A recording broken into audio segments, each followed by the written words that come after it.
আসসালামু আলাইকুম। আপনারা টেকনো ইনফিনিক্স সেটগুলোতে এই পিনের পরিবর্তে এই পিনগুলো সহজেই বাঁকানো হয়ে যায়, সহজে পাতলা একেবারে এটা এরকম করে ফাঁক হয়ে যায়। ফাঁক হওয়ার কারণে এটা লুজ কানেকশন পায়, চান্স হয় না, অথবা পিনের গোড়াগুলো দুর্বল, এই কারণে ভেঙে যায়।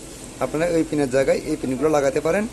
এই পিনগুলো ঢালাই করা পিন, এই পিনগুলো লাগালে অনেক দিন টেকসই দিবে, অনেক মজবুতভাবে থাকবে।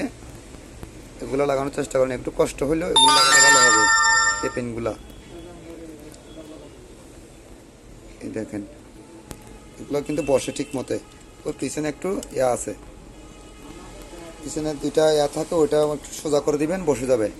ঠিক আছে, এই পিনগুলো অনেক মজবুত থাকবে। এগুলো লাগালে এগুলো কোনো ধরনের ফাঁক থাকবে না, কিছু থাকবে না, পুরোপুরি এ থাকবে, পুরোপুরি ঢালাই। এটা ধরেন এই দুইটা পিন দেখেন কীরকম ব্যবধান।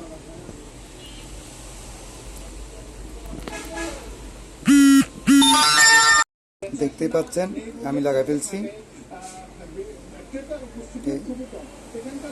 লাগাই ফেলছি। এখন কত সুন্দর হয়েছে দেখতেই পাচ্ছেন, কোনো ইয়া নাই, এটা নষ্ট হওয়ার সম্ভাবনা কম থাকে।